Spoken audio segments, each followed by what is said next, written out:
Okay, the first question's going to Imam Suhaib Webb. We've taken some cards from the audience. They've passed them out. Please continue to write down your questions and we'll kind of sort them. We can break them into categories, inshallah. But I think after this, we'll also take questions from the audience. So this question is kind of a fiqh question, and you know, you have Imam Majid here, you have Imam Abdul Rauf, صح? Sheikh Abdul Rafi'. So you have you have people here you can ask these questions, but I'll do my best. You know, I'm just simple dude from Oklahoma. So when doing wudu, is it permissible to wipe on cotton socks, or is it required to wash the whole foot? I've heard this was allowed, but only for leather socks in addition to other conditions. So it is allowed to wipe on cotton socks according to the madhab of Imam Ahmed bin Hanbal. And he's from one of the imams of Ahl Sunnah wal Jama'ah. The other three madhabs say no. And actually the opinion of Imam Ahmed appears to be stronger because the Sahaba would also wipe over their cotton, what were considered at that time cotton socks, with the following conditions. Number one, that it should be thick. Number two, it should not be like you can see your foot under the sock. Number three, that it's not torn, and this is the condition of Imam Ahmed ibn Hanbal. And I say that this is actually a more relevant position because, for example, if you're in high school, I remember when I was in high school, there was a Muslim kid named Salim. We called him Salam because we couldn't say his name. Until this day, I don't really know what the brother's name was. I need to go and make a lot of istighfar to him because I wasn't very nice to him in high school. And I remember, you know, one of the things was he was like foot in the sink guy because his foot was in the sink. And that is a good dawah, but when you're surrounded with people whose hearts are jacked up and they're just very aggressive, we got to be honest, high school is a mess, man. You know, and they see you with your foot in the sink, like unless you're able to hold your own really well, it's not going to go down well. And also at work, if you're wearing a suit or you're dressed, say you're a doctor or a nurse or a lawyer somewhere, you can't get water all over your clothes. So one of the proper things to do, and it's perfectly allowed, this is called Talfiq Mahmud, by the way, is that you're allowed to take, and the Hanafis mentions very clearly, even Abidin in his Hashia mentions very clearly that you're allowed to follow any opinion from the four Imams that's found from Ahl Sunnah. So this is the Mu'tamad, as mentioned, the Manar as-Sabil. I'm not Hanbali, but I was exposed to the Hanbali madhab somewhat, and I have a few friends who are Hanbalis. And this is the strong opinion in the Hanbali school, and I think it makes more sense if you're at school or at work. If you're making wudu first, and then you put on the cotton socks, you can wipe over your cotton socks, you know, for the rest of the day. And that, inshallah, Allah says that He didn't make in this deen any haraj, any hardship. And He said, يُرِيدُ اللَّهُ بِكُمْ يُسْرٍ وَلَا يُرِيدُ بِكُمْ عَسْرٍ. Allah does not want hardship for you, He wants ease for you.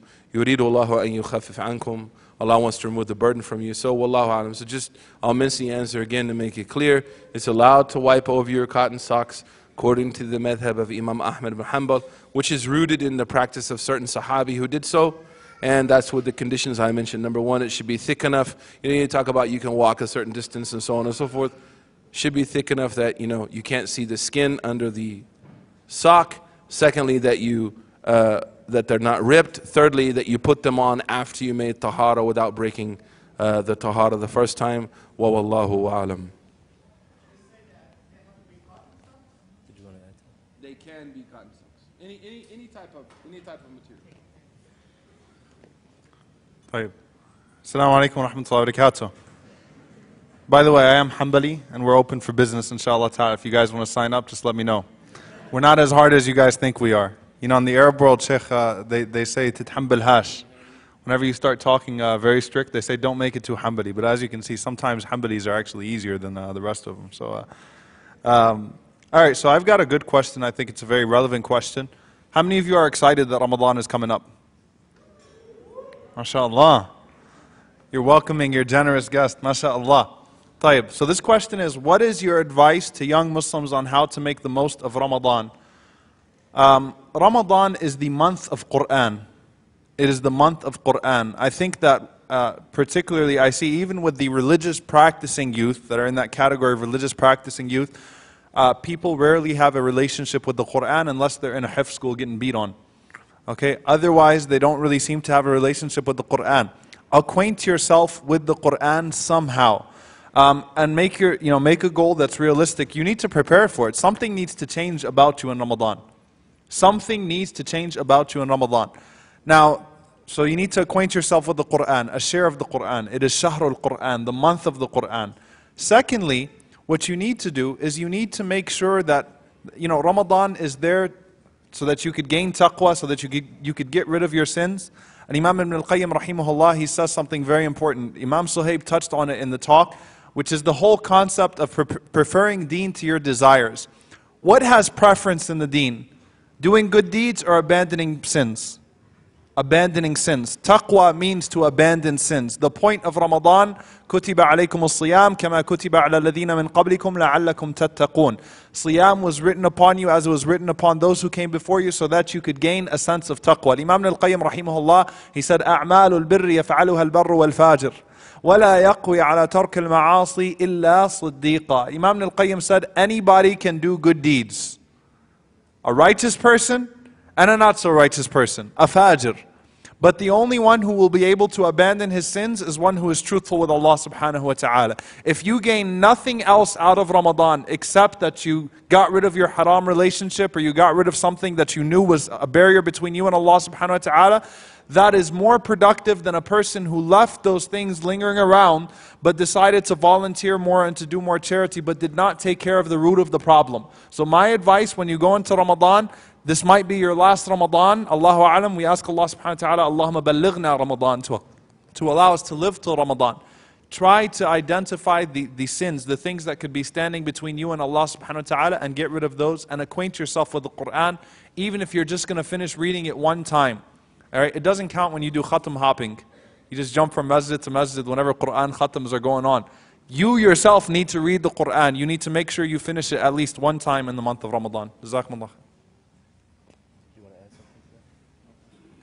Okay, and also I've asked the speakers here, because of the amount of questions, we'll be trying to sum up some of the questions addressing the issue within it. So listen closely. You may not find your particular question read and answered, but your issue may be addressed. So please listen carefully.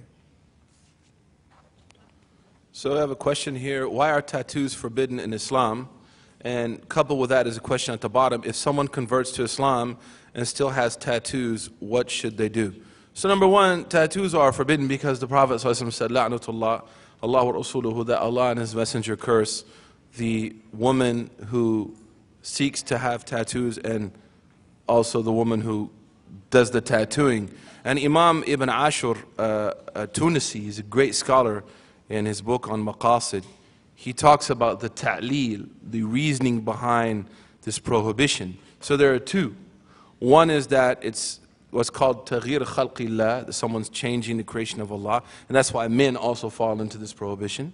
And then secondly, that tattoos were actually from the sha'ir of the zaniyat in the time of the Prophet, that prostitutes during the time of the Prophet ﷺ were known because they used to, maybe you've read this hadith and wonder what it meant, where it talks about having your teeth, a space between your teeth, because nowadays it's not beautiful. I'm from the country. Back in the days, in my grandmother's time, it was considered very sexy, to have a big space between your teeth. Now it's not, thank goodness. And that was also the case during the time of the Prophet, that prostitutes would actually have large spaces put between their teeth and get tattoos. The next question, if someone, you don't mind if I just answer this question, Omar, because it's Sheikh, because it's kind of related. So if someone converts to Islam and still has tattoos, if someone converts to Islam and still has tattoos, what should they do? You do not have to get your tattoos removed if you convert to Islam. If you can afford to do so, that's fine, but I would rather you give that money to a charity instead of going to get, because you have accepted Islam and what you've done in the past is gone. However, from the conditions of marriage for a woman or a man is before you get married, you should inform the person that you have tattoos. Not the first time you meet, right? Hey, how are you? Assalamu alaikum. Oh, by the way, I was in Vegas back in '93, and that was before I was Muslim, right? All of us who converted, we know about that was before I was Muslim clause, right? That was before Allah guided me. So, but later on, as you get to know each other and as you feel that the roller coaster might go down, and that you might propose the idea of marriage, then you're actually obligated to share with someone that you have tattoos on your body. Wallahu a'lam. Thank you very much. Tayyib, I've got a couple of questions that go into the same category. So the first one is tips and advice on lowering the gaze. The second one is, what's the problem with having friends that are of the opposite gender if I keep my intentions pure? What's the big deal? And the third one is, what do you think of hijabis who wear tights? I don't know if you meant tight jeans or like tights, actual tights. But so anyway, just quickly inshallah ta'ala to summarize it. Number one, first and foremost, recognizing the problem in the first place. Recognizing the problem in the first place. What's the problem with having friends of the opposite gender if my intentions are pure? How many of you have ever seen the clip, Why Guys and Girls Can't Be Friends? Raise your hands. Tayyib, you need to watch it. I promise you it's not a sheikh. It's not going to be a guy with a big beard that's going to tell you why guys and girls can't be friends. It was actually an experiment on a college campus by a non-Muslim. So basically he asked the guy, it takes guys and girls and he asked them, he asked the guys, do you think you could ever, do you ever think about that person in a sexual way or things of that sort? And he asked the girls the same question, and so all of them said, no, of course we can be friends and we don't think that way. Then whenever he had the guys alone, he asked them the same question, do you think guys and girls could be friends? He's like, nah. All of them said no. And all the girls were like, yeah, of course. Then he asked the girls, he said, well, do you think that if you opened yourself up to a relationship with him that he'd be willing to engage in a relationship with you? And they were like, oh yeah, of course. And so the point was, the end of the experiment was, guys and girls can't be friends, of course, in that regard. The point is, and I'm not an advocate for, I think that, subhanAllah, Sheikh Suleiman al-Ouda once said something very powerful. He said, if you close the doors to that which is permissible, people will break the doors. People will break them and people will transgress. There was communication and interaction between genders at the time of the Prophet ﷺ, but it was respectful, it was limited to what was necessary, it was not, subhanAllah, we teach split personality, seriously. It's like the sister comes to the masjid, she's an alien, right? But whenever she's outside, mashallah, she's fair game. That's hypocrisy. We should learn to be consistent. In essence, the Rasulullah, we were forbidden from khalwa. We were forbidden from being alone with one another. We were forbidden from being flirtatious and promiscuous, from exposing anything from the hijab. Guys and girls, guys, you've got a hijab too. I'm just letting you know, you also have to observe certain limits, so don't think you can post whatever pictures you want to post too. Okay? Khalwa, being alone, cyber khalwa. All right, G-chat and Facebook chat with all the smiley faces and things of that sort, and I think you looked really good in your jersey today, and whatever it was, all of that is not allowed either. Now, why is it? What if my intentions are pure? And this is something I really want to address. From the maqasid of Sharia, from the objectives of divine legislation, Allah subhanahu wa ta'ala addresses norms. Allah does not address exceptions. The Sharia is based upon norms, not on exceptions. If you feel like you can be with, you feel like you can be with a girl and she's just my cousin, she's my really good friend, I don't ever feel that way towards her, you are not the norm, you are the exception. The legislation will not be based on the exceptions, it will be based on the norms. Just a month ago, I had a sister that took one of my classes that told me that she was with her male cousin, alone in the car. He used to drop her off to school every day for 2 years, and all of a sudden he groped her. They're both masjid goers. She didn't know how to deal with it. She said, I never expected it. I never thought of him that way, but obviously he was thinking of me that way. And that's the first thing that's wrong with this question. My intentions were pure. How can you know the intentions of the other person? You cannot know the intentions. And let me just tell you something, sisters. Guys play a lot of games. No offense, man. Brothers, just cover your ears. We are not who you think we are sometimes. Okay? As long as a man is still biologically a man, he still is attracted to a woman. Okay? Unless he's undergone some procedure or something like that, he's still a man, he still likes women, he still likes sisters. Okay? So Allah addresses the norms, not the exceptions. Maybe you can control yourself, but not everyone can. What do you think of hijabis who wear tights? Number one, if a sister, so this is for the people that pound on women constantly and consistently, don't allow sisters to progress. Instead, they do exactly the opposite of what the Prophet ﷺ said. The Prophet ﷺ said, "La tu'inu shaytanu alayh." Don't support a person's shaitan against them. If a person is wearing hijab that is not complete, that does not mean that you can say that they are not wearing hijab. That means they're wearing hijab, but there is a flaw in their hijab. You cannot say that it's as if you're not wearing hijab, you are not muhajjaba. Okay? That's not appropriate to attack people to that extent, to beat them down. On the other hand, there is a hijab we know what the bounds of hijab are. We know what the Prophet ﷺ has legislated as hijab. We're not talking about a difference of opinion of covering the face or covering the hands or covering the feet here. What we know is that it represents modesty. It represents modesty. So it should be loose clothing that does not show the figure of the body. At the same time, it should not draw more attraction. Some hijabs actually are a tease. They're more of a tease than they are a covering. Don't do something that would contradict the purpose of the hijab. So wear hijab to fulfill its purpose, inshallah. And at the same time, progress. It's not always all in, all out. It's not always all in, all out. Sometimes I'll see a sister who will wear, short shorts, or a skirt. And she's saying, one day I want to be a hijabi. It's like, aspire by getting closer, inshallah ta'ala. Start wearing long skirts, start wearing baggy pants, loose pants, start wearing long sleeve and things of that sort. But certainly, so the extremities that we have here, and I apologize, Sheikh, I'm taking way too much time. The extremities that we have here is we have one group of people that's acting as if the hijab does not exist. Then you have another group of people that's judgmental against non-hijabis. And those are extremities. It's in the middle there. Yes, Allah will look at our insides, but these are manifestations of what is on the inside. These are mandatory actions, okay? So we have to try to act according to the command of Allah, but we've all got our own issues. Let's try to help our sisters, encourage them. One of the greatest things, my mother-in-law, may Allah subhanahu wa ta'ala bless her, what she used to do, they used to actually have parties for every sister that started to wear hijab, to encourage them. It's not a bid'ah, it's okay. No one is saying that it's the sunnah to throw a big party. No, but just encourage each other. Ta'awanu ala al-birri wa taqwa. Help each other in obedience and consciousness of Allah subhanahu wa ta'ala. Don't beat each other down and make them feel like garbage. Help each other to get there. But don't blur the standard at the same time.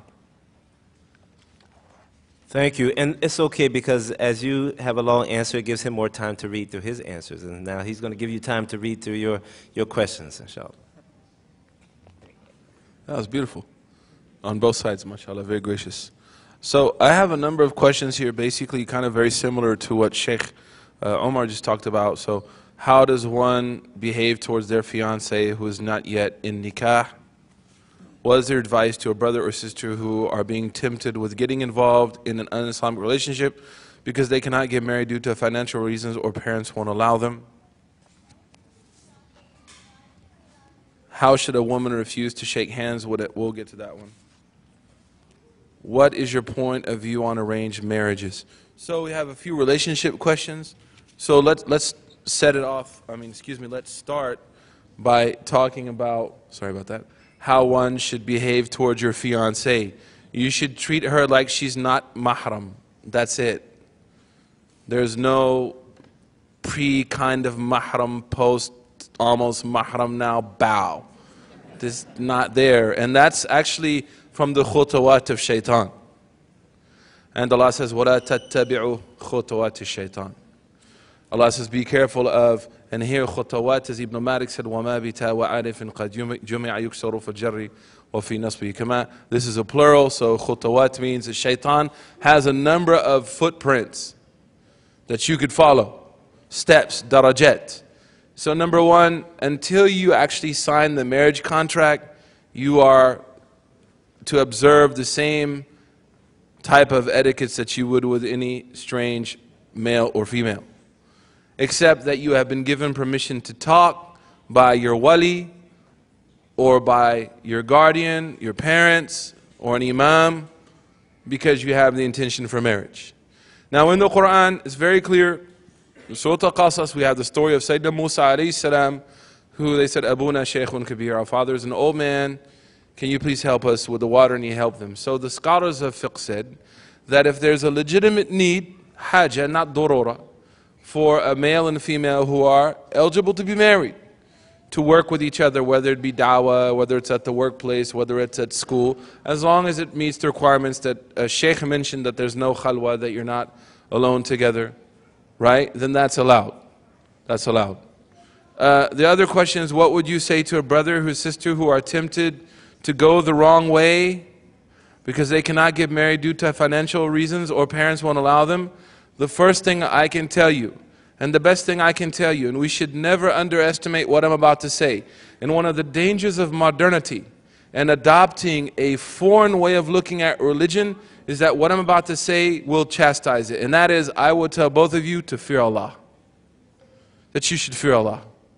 And I don't want to hear a speech where someone tells me to fear Allah. Man, that's the problem. You know, Omar ibn Khattab used to say, Ittaqillah, he'd say, Allahumma ja'alna min al-muttaqeen. People would say to Omar, fear Allah. He said, oh Allah, make me from those people who fear Allah.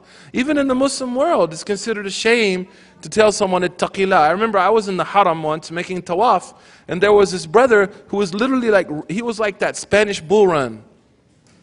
And he was running over sisters, dude. And I said to him, Ittaqillah. I was like, you Ittaqillah. And I was like, Amma ja'ala min al-muttaqeen. Like, hada sharaf. Because that's the wasi of Allah. وَلَقَدْ وَصَّيْنَا الَّذِينَ مِنْ قَبْرِكُمْ وَإِيَّاكُمْ أَنِ اتَّقُوا اللَّهِ.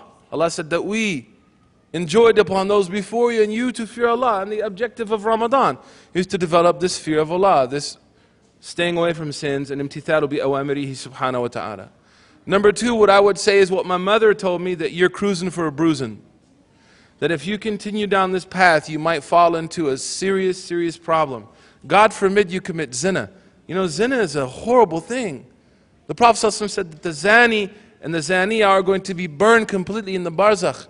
And the ulama, al-Ghazali, said they are going to be burned because al-jaza'u min jins al-amal. Because he said zina, intercourse, is one of the few things where the entire body experiences pleasure, thus the entire body is burned for it. SubhanAllah. And the Prophet considered it from the mubiqat, the destructive sins. Number three is, I would implore you to go talk to an imam or someone that you trust. Maybe not the imam, but someone that you trust who can go be an arbitrator for you and your parents. Wallahi, parents, we're destroying our young people with this garbage, man. Wallahi, man, it's crazy. You know, I have a brother, a sister in my community from Africa, and an African-American brother wants to marry her, and her parents told me he's black. And I said, where are you from, Iceland? Because there are certain jahili pathologies that have mixed into our understanding of reality, man. And that goes back to what I said earlier, the centrality of building a personality on wahi is the first step towards having a strong spiritual state. Not a bay'ah to someone, you know, not this fashionable, cheesy spirituality. You know, the first way to draw nearer to Allah is with His book. And that's why Uthman ibn Affan, when someone asked him what's the best way, the quickest way to draw near to Allah, he said, I know of no easier way than ila bi kalimatihi, except with His words. And anyone who teaches you, and I'm saying this, and I'm old enough and I don't care no more. You know what I mean? I don't care no more. I got babies, kids. Anyone who comes at you and says, stay away from Quran, stay away from the Hadith, stay away from revelation, stay away from knowledge, I'm your bridge, you know, to the paradise, stay away from these people. What did Junaid say? Junaid is the founder of the Mutasawwifin. He said, if you see a man yutiru fi sama, if you see a man flying in the heavens, in the sky, don't listen to him until you see how he acts with the book of Allah and the sunnah of the Prophet sallallahu alaihi wasallam. So you need to find someone who can be an arbitrator between you and your parents. And parents, I'm telling you, your daughters are suffering. We have 41-year-old girls in our community who aren't married because their parents said no to everyone who came to their door. And we have men well into the mid-30s who had the princess wife ideal, right? They wanted to marry, what's her name? Ashwati Rai Bread. I don't know whatever her name is. And she never showed up. And we have, you know, the brother says, I want to marry Khadija. Wouldn't be like Muhammad. And you'll get Khadija. And what's happening is they're in their mid-30s, and we know the shelf life of, unfortunately, and I say this all the time, sister, your shelf life is not 26. Your shelf life is Jannah. And that's because, again, we look and identify ourselves as being inhabitants of the dunya. We are only visiting here. We are here temporary. The Prophet said, like sitting under the tree to get some shade. But ultimate success and happiness is in the hereafter. And the sign of true spiritual soundness is that when someone is willing to sacrifice some of the comfort for this life, knowing that ultimately they will be comfortable in the hereafter. So finding an arbitrator to help you, because this is not easy, because when you get around each other, man, and you start kicking it, and you start to let your guards down, and you begin to feel comfortable, oh, we're friends, and now we're not friends, we're BFF, whatever, all these weird words, and then we're that, and we're this, and we're this, and then badal.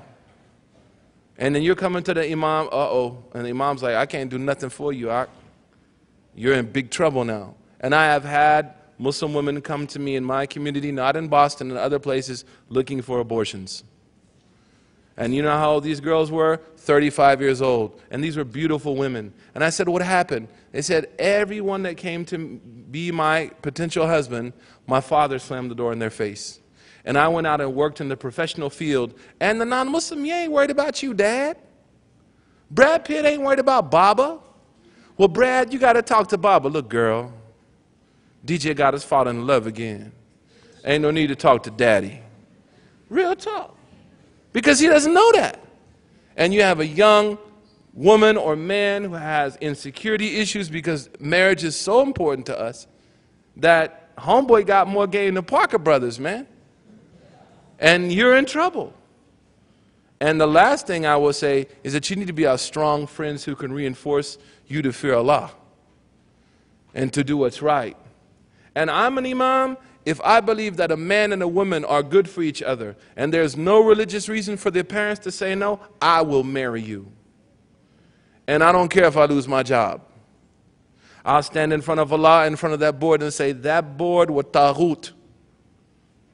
This board was a board that wanted to impose, from the point of maqasid sharia, opinions and ideas that were pushing our young generation into zina.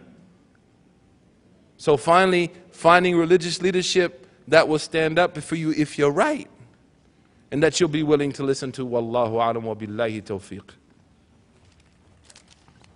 All right, takbir.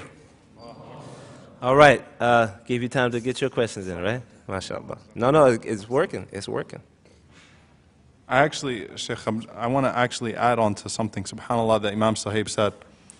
I gave a khutbah recently that I got screamed at pretty badly because of. I gave a khutbah called, What if Trayvon went to the masjid? Any of you ever saw that khutbah? Barakallah feekum.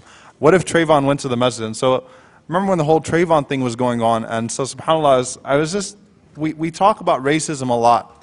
And Islam is a just faith, Islam is this, Islam is that. But when it comes to dealings in terms of the imam is of a different race than me, the guy that's coming to ask for my daughter is of a different race than me, then all of a sudden all the racism kicks in. We use words like abid and qallu, which are terrible words. SubhanAllah, oh, well, I don't mean it that way. Well, when Abu Dharr radiallahu anhu said, Yabna Sawda, O son of a black woman, he told the truth. He told the truth. He didn't say anything that was wrong, but it's about how the other person perceives it. We say those words, even though we're religious people and practicing people. We become extremely hypocritical with the race issues when it comes to these things. Especially marriage. Especially marriage. إِذَا أَتَاكُم مَّن تَرْضَوْنَ دِينَهُ وَخُلُقَهُ فَزَوِّجُوهُ. If someone comes to you who's pleasing to you in terms of religion and character, you better marry them. If you don't, there will be much corruption and trial for mankind. We see that today what Imam Suhaib's talking about. I was about to cry when he mentioned the abortion thing, because I remember a hafidha of Quran coming to me in my last year of Imam and telling me, I want an abortion, I don't want my parents to find out. Because the parents kept on rejecting someone from a different race. He's got to be from the same race as me. And you know the pretty ayah that we put on the wedding invitations, وَمِنْ آيَاتِهِ أَنْ خَلَقَ لَكُم مِّنْ أَنفُسِكُمْ أَزْوَاجًا لِتَسْكُنُوا إِلَيْهَا. Right? Even the people that have totally secular weddings, well, they'll have the party, they'll have to bring the hafidh kid to read that ayah about from the signs of Allah subhanahu wa ta'ala is that He created from amongst you spouses so that you may dwell in compassion, serenity, all that. What's the ayah that comes before? Any huffaz? وَمِنْ آيَاتِهِ أَنْ خَلَقَكُم مِّن تُرَابٍ. From His signs is that He created you from turab. You're dirt. All of us are dirt. ثُمَّ إِذَا أَنْتُمْ بَشَرٌ تَنْتَشِرُونَ. And then now look at you, mashallah, you're men, you're women. What's the ayah after marriage? وَمِنْ آيَاتِهِ اختلاف ألسنتكم وألوانكم إن في ذلك لآيات للعالمين. And from Allah's signs is the differences, the variations of your languages and your skin colors. And in that is a sign for those who are not ignorant. Not ignorant. Knowledge. They have ilm. They understand. SubhanAllah, the ayah is sandwiched between those two ayats. Why do we ignore those two ayahs? So if someone comes to you, and by the way, there's been study after study after study that have shown that the kids that grow up with multiple languages and exposed to multiple cultures turn out to be the smartest children. Hybrid kids, mashallah alayhum. Hybrid kids, they're the best. Those half Desi, half Arab kids, half Somali, half Arab, half Turkish. Those kids, half American, half... Number one, they're beautiful. Number two, they're smart, mashallah. They get exposed. So don't fall into that backwardness, because if you, and subhanAllah, you turn away someone from a different race, you know what's going to happen?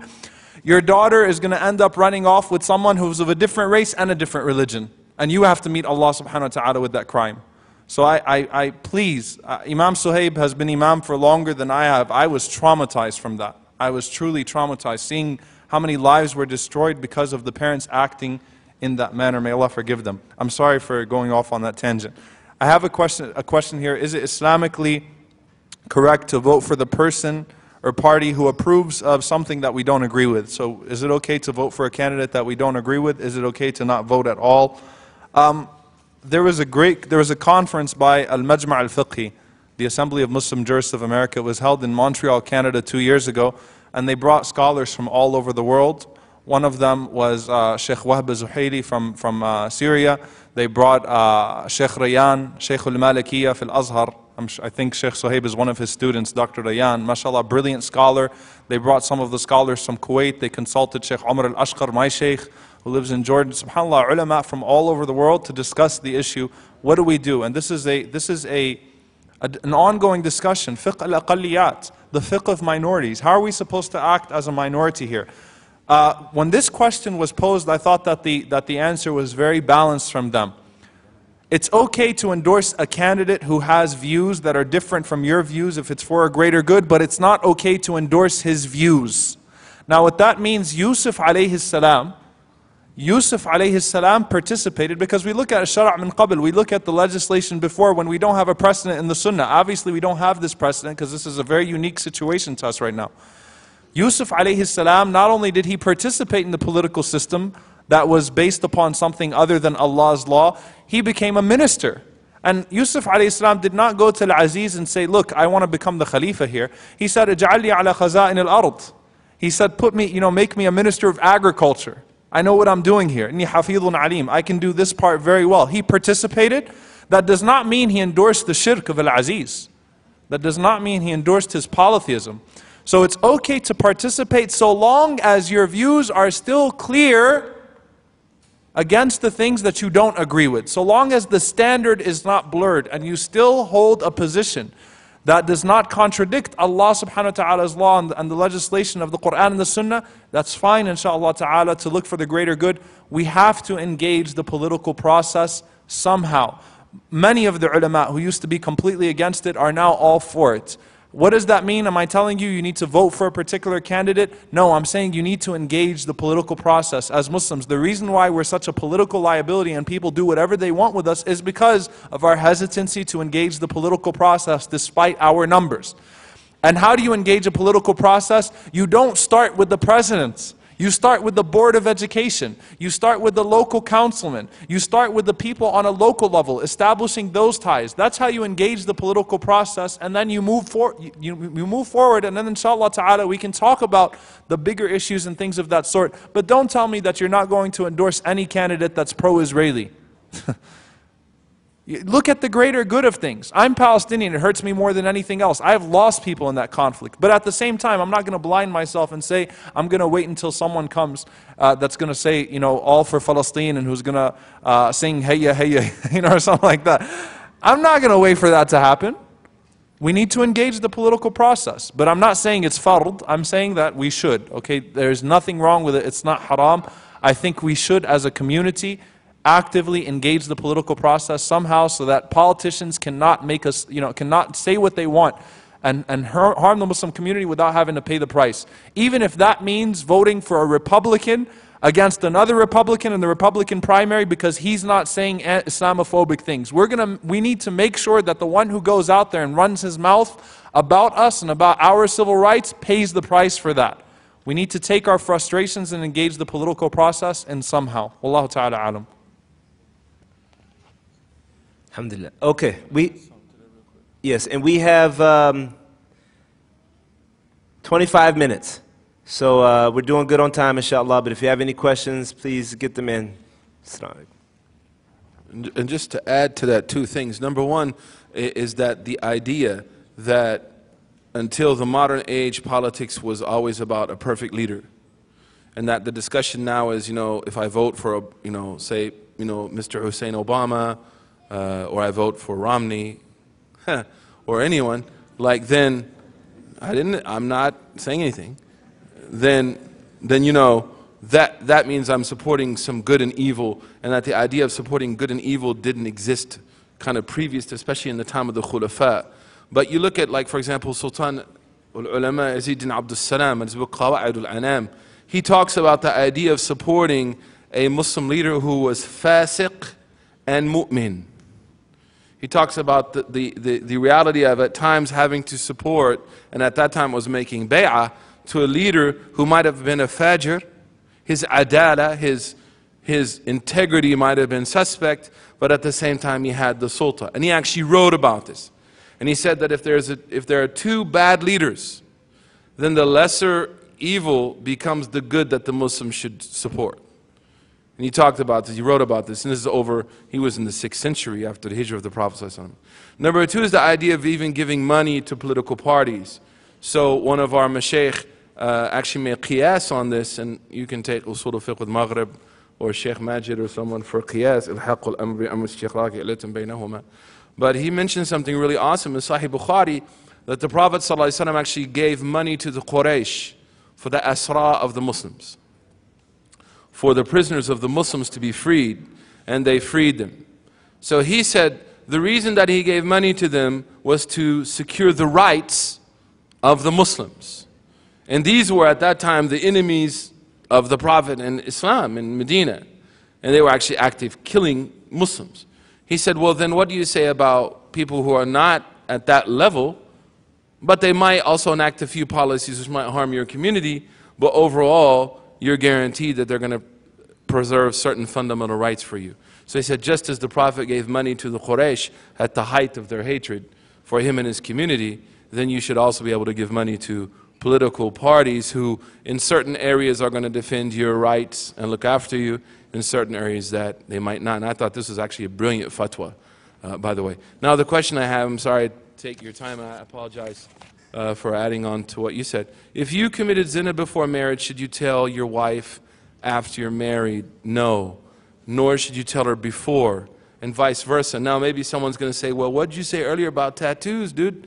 Well, we have a really awesome principle in Islamic law, that if something is a physical type of, we call it ib, some type of physical breakdown, or something which is shameful, that's part of your physical body, that your spouse actually has to look at all the time, right? Then they should be informed about that, like a tattoo.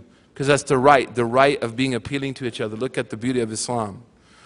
Secondly, if it's something that is going to explicitly harm that person.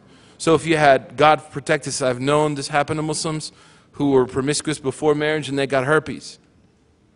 And they would have to tell, someone before they get married, I have herpes. Or any type of disease, because you could spread that disease to them. But if it's a sin, something that Allah subhanahu wa ta'ala satarahullah, then the Prophet said, Kullu ummati ma'afun, every one of my community is forgiven except for those who expose their sins to people. And this kullu means am. And it falls on everyone. So those things that Allah has hidden from sins that do not carry with them any type of physical harm to a potential spouse, you should not talk about them. Secondly, you should not ask about them. One of the reasons I married my wife, out of a plethora of infinite reasons why, let me make that clear, in case she sees that recording, you know, I couldn't even list them all, wallahi, is that she never asked me about my past. She never asked me about what it was like before you were Muslim. Right? Because I accepted Islam, alhamdulillah. So, no, and you should not ask about this stuff. You should not ask about these kind of things when you marry someone. Oh, by the way, before we signed the contract, did you? It's not cool, man. And it's from the sunnah of the Prophet not to ask people even where they came from. Anta jitta min ayna jit. Where have you come from? Because they might have come from a place of ill repute. And their shyness prevents them from saying it to you, so they might lie, so you cause them to fall into a greater sin. So no, you don't have to tell people about that, and we should not be asking about that, because the right of every Muslim upon us is bara'atu dhimma, is that they are good people. Right? And that we should be careful about those things. Sometimes we slander the youth.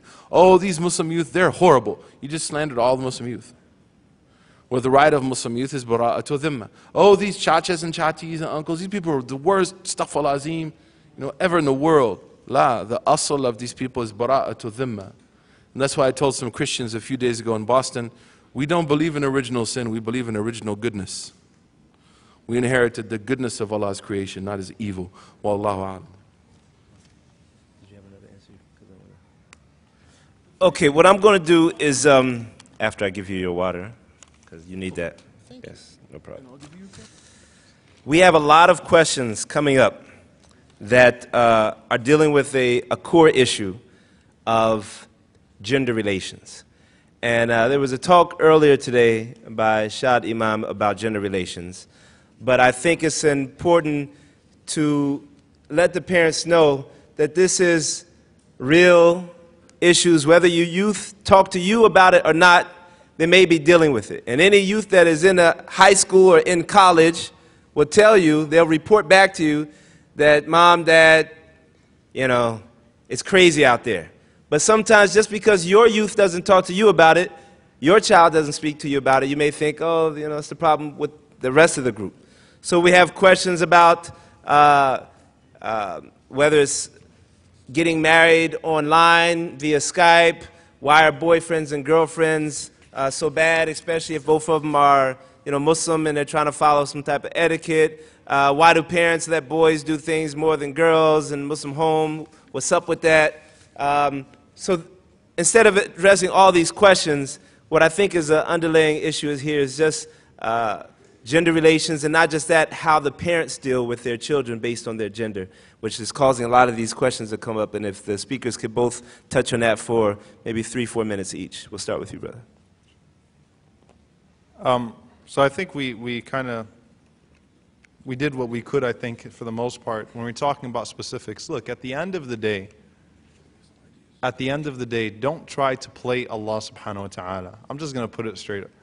Don't try to play Allah, or Allah's going to get you. Like there's so many people that try to dance around the rules. The Quran is the Quran. It's the speech of Allah. At the same time, its interpretation has been preserved and embodied in the tradition and the sunnah of the Prophet ﷺ.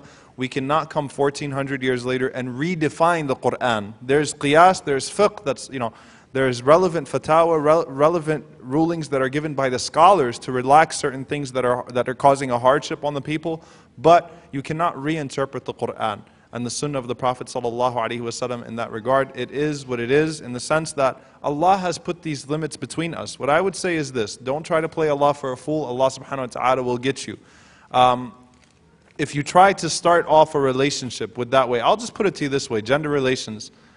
If I was to present you with a piece of chocolate, all right, and I had it wrapped up very nice, and I'm not comparing women to chocolate, and I'm not comparing men to chocolate, although some people would like to refer to themselves that way, but I'm not talking about that. I'm talking about if I was to present you a piece of chocolate and it was wrapped up nice, what's the first thing you're going to ask me?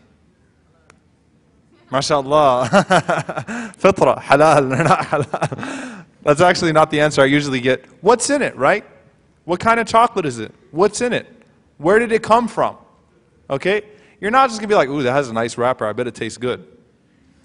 In essence, and again, also I'm not comparing anyone to used cars, But if you go to a used car dealership and you're interested in a car, but the car is a little bit too pricey, what does the used car dealer tell you to do? Take it for a ride. Take it for a ride, right? Why? So that when you come back, although you really can't afford this car, you felt the leather seats, mashallah, you know, you saw the rims, you tested the MP3 radio, and you're going, man, this car is awesome. What is the car dealer trying to get you to do? And what is the person that wraps up the nice piece of candy or whatever it is, something that's cheap in its quality, wraps it up with something nice? What are they trying to get you to do? They're trying to get you to make an emotional decision rather than a rational decision. In essence, Allah subhanahu wa ta'ala, with the restrictions that He's placed on between genders, Allah subhanahu wa ta'ala protects us from making dumb, irrational, emotional decisions with the most important decision after faith that we are ever going to make in our lives. Because people are not the same after marriage. And that's why people are so disappointed after marriage whenever they go all out before marriage. And that's why you have a 54% divorce rate in this country. You know, you guys remember when the whole Aisha Khan thing was happening and you had Nancy Grace put her brother. First of all, she's annoying and I couldn't stand her even before that. So if you watch her, you need to stop. And if you talk to anyone in your family that way, then you need counseling, okay? She's not normal when she talks. But anyway, when she's talking about, you know, in America, we get married because we love each other. They're love marriages. Was it a forced marriage? Was it an arranged marriage? Why does Allah subhanahu wa ta'ala make us observe hijab in front of each other? I'm about to go into a lifelong decision here. I'm going to have to bear the consequences of this for my entire life. You are going to be the mother of my children. You're going to be the person I wake up to every single day. I don't want anything that's going to clout my rationale. So Allah allows us to talk. And again, whenever you don't open the doors of what's permissible, people will break through it. You know, and I'm saying this to the uncles and aunties with all due respect, when you tell your kids, you know, beta, I married your mom without ever seeing her, you just scared the trash out of them. You didn't impress them. That's scary, that's frightening, and it's not the sunnah. You should go look at the person that you're going to go marry with hijab and with everything, and at the same time, talk about what's important, talk about the things that make that relationship important, that's going to make that relationship successful or not, without khalwa, so that you can't start getting flirty and things of that sort. I'm not saying you've got to sit between your parents on each side, and then like, so what's your favorite color, you know? I like kheer, do you like ras malai, you know? None of that. Serious talk about important decisions. Look, I want to work. What are your views on this? What are your views on polygamy? Sisters, ask your husband that. If you want, put a condition on him not to marry his second husband. Not to marry, well, in this country. I think I should hand it over. Not to marry a second wife. If he's already married to a first husband, that's not a permissible type of muta'addid. But anyway. So you can talk about these things before. Don't come afterwards to the imam 2 weeks later like, my husband says I can't work, my husband says I can't do this, my husband wants to do this. You should have talked to him before. You found out now that your husband smokes. So yes, we talk about what's important, but Allah has protected us with hijab so that we don't make a stupid decision. Please forgive me for my words. Because we got caught up in the whole facade, oh mashallah, you know, after 3 hours of sitting in front of the mirror, she looks really, really, really pretty. She's not going to look like that when you wake up I'm going to turn to you guys now.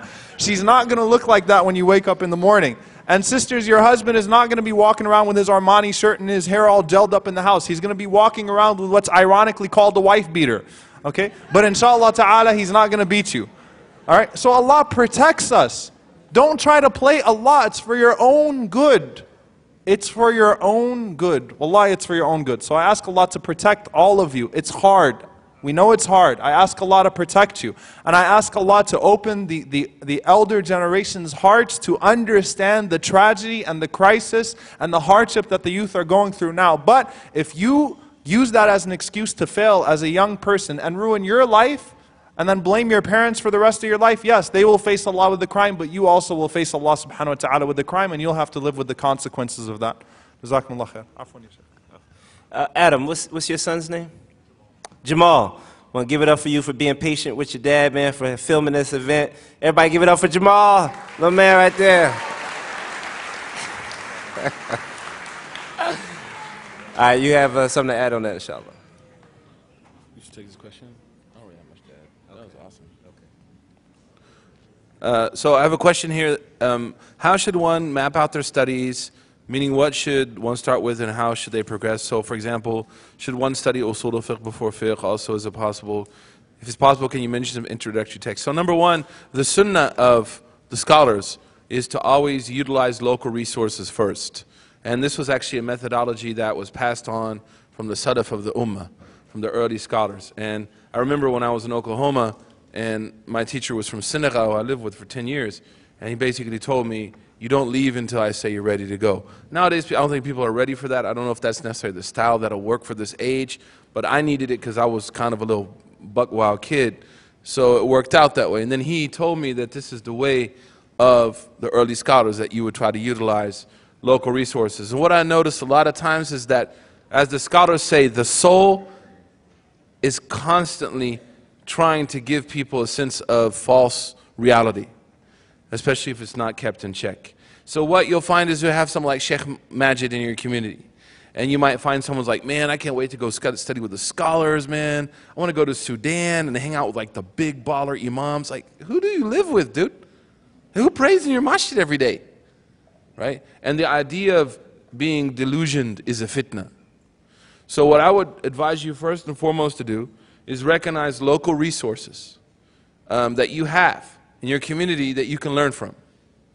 And let these people, as you study with them and grow with them, give you a sense of trajectory and give you an idea of where you should head. And understand that it's a long process. You know, our understanding of how to study the deen is very similar to like our favorite TV series that lasts for a few years and is over. But studying the deen, when I was in Azhar, one day I was walking out of the university and I had this Malaysian friend who was in the College of Usul al-Din, the fundamentals of religion. And I went to him and he was like, Alhamdulillah, I graduated. So I was like, wow, subhanAllah, man, you graduated today, like graduation, mashallah, you know. And then I said, what's the one thing that you can share with me, because that was my second year in the college. What's the one thing you can share with me that you've understood through the 4 years? And he said, I've understood how much I need to study more. And I've understood how much more I need to learn. And that this is a really long process, right, at arriving what I want to arrive to. So number one, you should utilize local resources. And I would encourage you to start with someone who can make sure that you're reading the Quran properly. The Quran, if you master, brothers and sisters, how to read the Quran properly and how to teach the Quran, then that's something you can pass on to your children. Wallahi, man, as a father, there's nothing more sweet to your ears than hearing your children read the Quran that you taught them. Because when you hear that, you're like, you know what, I can die now, man. Like real talk, like if I die, I know that every letter this child reads, inshallah, will be sadaqah jariyah for me. And so you feel a sense of like, and there's actually a study in the Hoover Institute, by the way, not to get off topic, how marriage creates a belief in the hereafter. Because you learn of your own immortality by looking at your children and investing in them. So when you learn the Quran, it's like having a personal trainer. You know, people who go to the gym and they spend like $30 a month, like, I'm going to save money. They end up wasting more money because 4 years later, they're still out of shape, they're still fat, and all they've done is walk on a treadmill. You walk outside on a sidewalk. You don't pay $40 a month to go walk on a treadmill. Like, hello. Real talk, right? And then like, you know what, I should have got that personal trainer. So then they pay like double. Then the one who actually goes and gets a personal trainer, who works out with them for like 6 months, because the amount they learn in that 6 months allows them to work out at home and even teach other people. And I've seen, we have a brother in California who did this. So the same thing now, if you go to a sheikh or a sheikha and you learn Quran from them, and you learn Quran properly, and you master the not resuscitation, you resuscitate dead people. The reciting of the Quran. People make that mistake all the time, it drives me crazy. To learn to recite the Quran properly, you're going to be able to pass it on to your spouse, which is mustahab, by the way, and to pass it on to your kids. So I'd say start there. Number two, I would say that you should always read the seerah. At least once a year, we should be reading the life of the Prophet ﷺ. The best book I've seen by far is by Adil Salahi in English. S-A-L-I-H-A, called Muhammad, Man and Messenger, or Prophet and Messenger.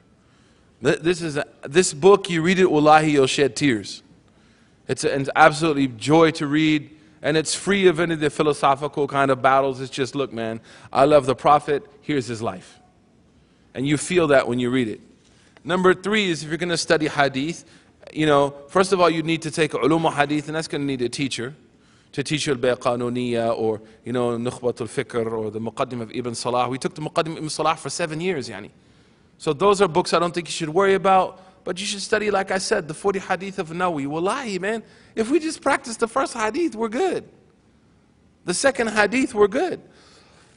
And then Riyadh al-Salihin of Imam al-Nawawi. It's just an absolute important text to have. For studying Arabic, I have seen no one better than Al-Bayna Institute with Sheikh Nu'man. In order for you to have a basic knowledge of Arabic, functional literacy of the Arabic language. You don't need scholarship. Sibawayh talked about this. Khalil talked about this, how people, and Shatibi more so in the Muwafaqat, and these people are, but these are our heroes, and we should know who our heroes are. He said that people have this false understanding when they study Arabic, oh, I want to learn all the asrar of the lugha, and I want to get into like Ibn Jinni, and I want to read like the books of Ibn Hisham. That's not why you study Arabic. You study Arabic to understand the Quran and to come close to Allah. And that's why I love Imam W.D. Muhammad when a woman went to him one day and said, I have learned Arabic to make dawah in America. He said, you don't learn Arabic to make dawah, you learn Spanish to make dawah. You learn Arabic to worship Allah, first and foremost.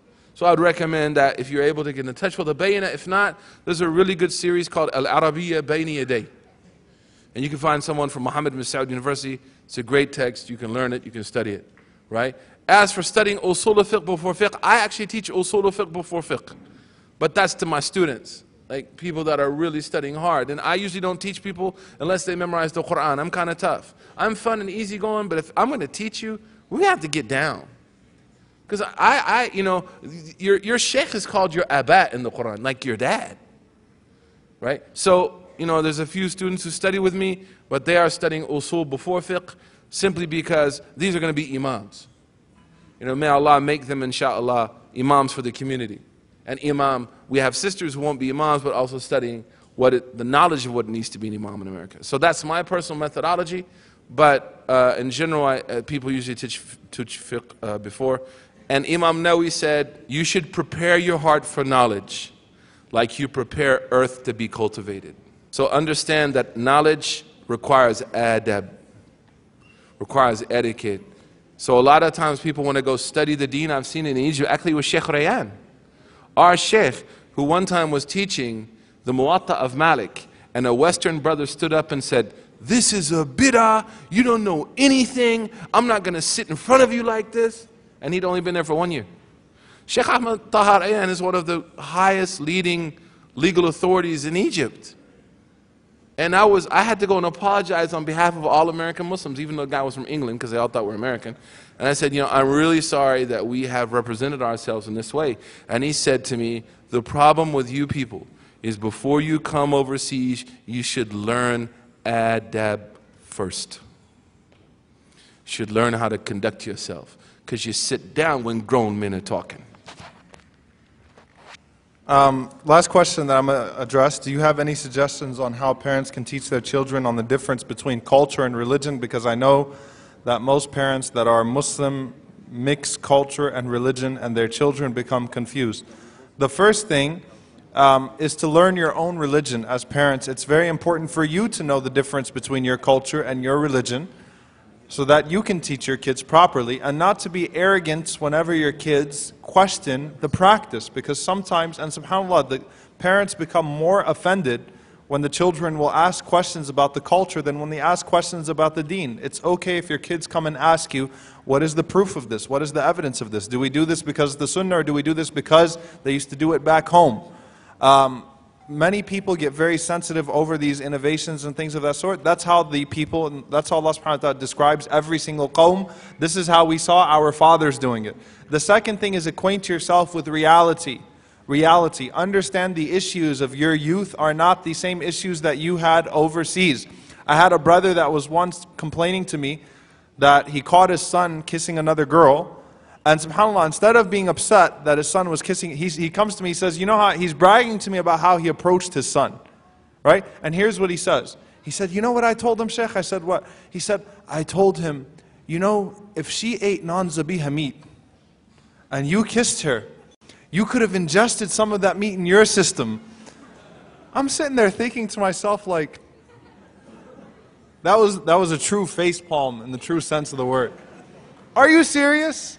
That's what this happened for real, right? The point is that whenever someone comes to the masjid, when we see our youth showing signs of disregarding culture, religion, things of that sort, let's not focus on the superficial thing.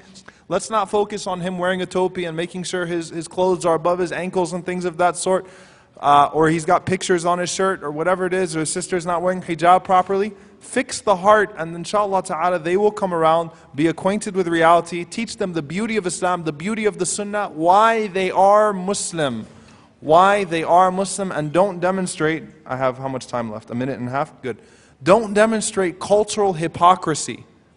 You see, subhanAllah, I just want to end with another personal story. I remember a brother, and I know this is sensitive, and if you guys don't invite me, I'll understand why, again, after I answered this question, because I know people usually don't like this. But we have to have a brotherly, sisterly relationship where we talk to each other, where we advise each other. This is sincere nasiha wallah. Don't be your kids can sniff hypocrisy. There is a brother, a good friend of mine, who got caught up selling marijuana. And later on, I became an imam. He came out of jail after years. And his father brought him to me to tell him why what he did was wrong. And before I started talking, he goes, bro, tell me something. He says, is selling marijuana worse than selling alcohol? I said, no. He said, but my father sells alcohol. And then his father said, no, but it's legal. I'm just selling alcohol to the kuffar. It's legal. What you did is illegal. You're the one who went to prison. He said, wait, so is the law of the land superseding the law of God now? He called him out. He put him on the spot. If you're telling your kids not to go to prom and not to hang out and not to do this and not to date and things of that sort, but then your kids see you at the Eid Milan, i.e. welcome back shaitan party, and you're hugging up on auntie, you're hugging up on uncle, and you guys are getting all acquainted with each other, then he's going to say, hey, you know, you do the same thing. Right? It's cultural hypocrisy. So don't teach your kids to be hypocrites because they learn it from you. If they end up being two-faced because they saw that you learned how to play the game too. You learned how to play the religion too. To where you're Muslim in the masjid. To where when the Quran is being read, everyone gets religious and things of that sort. And then as soon as the Quran is not being read, it's back to party time. They learn that hypocrisy from the parents. They sniff it out. They observe. So we ask Allah subhanahu wa ta'ala to protect us from being exposed in front of our children. Allahumma ameen.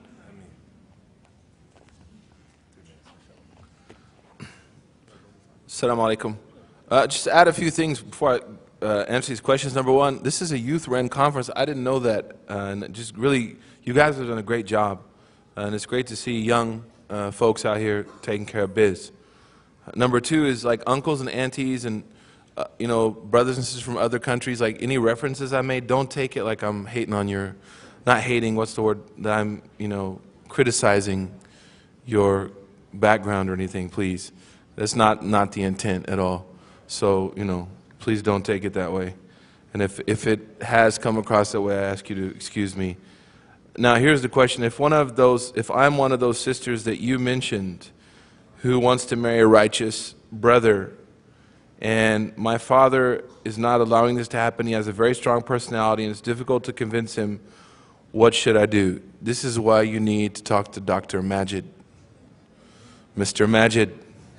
Right? Eminem. It ain't the rap star. It's Muhammad Majid. Sheikh Muhammad Majid. Hafidhullah. This is where you need to talk to him or Abdul Rafi'.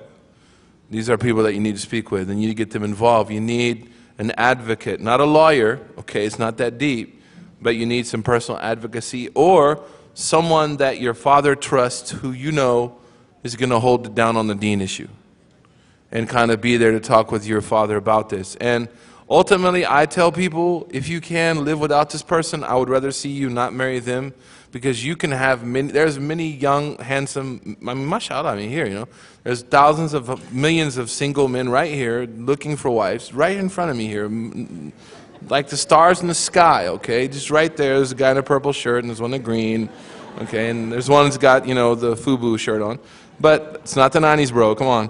But, is that Fat Farm? But you can find 1,000,000 husbands, but you can only find 2 parents. And wallahi, I will say this, and there's a really, really delicate balance, man. There's barakah in the parents. Wallahi, there's a blessing in your parents. But parents, try to meet them halfway somehow. And the last question, because I'm running out of time, I apologize to you. You've done you're, I think, one of the best moderators I've ever seen. MashaAllah. May Allah bless you. I love this brother. I've known him since I've converted in the mid-90s, man. We're getting old now, bro. Well, at least I am. What should a divorced person or widow do in this community, Adam Center, who needs to get married? This is an absolutely beautiful question, and this is fiqh. And what I would say is that the way we have treated divorcees in our community is almost as though they've done something that they lost their adala. Like they've committed a kaba'ir or something in front of the people, where that's not the case. So I would say that, again, you need to talk to Eminem, Sheikh Majid, and there should be committees. And something we're advocating for in Boston is now creating a committee for divorcees. That will help people who are divorced get married again. I know of a woman who got divorced when she was 32. She's 54 now, and she hasn't been married since she's 32 years old. And she's like, Akhi, it's hard to maintain your iman when you're lonely. Like, it's hard to maintain your iman when you're alone. So what I would say is, I would encourage you to look at the feasibility of starting some type, if you don't have one already. Just like you have a youth group, you have Muslim basketball league, there should be something for divorcees. Therapy might be needed, as well as something that will help them create an institution that will help them and foster getting married, inshallah. Very quickly, I have to let him go. Just quickly, for the sister, there is actually a brother who actually created now. It's not a gimmick, and it's actually a good, mashallah, website network just for divorced people. I don't remember the name of the website. I'll figure it out, inshallah. So at the beginning of my talk, I'll Google it right now. I'll ask Sheikh Google, and I'll come up with it, inshallah. It's the name of the website before the next talk, inshallah. Jazakumullah.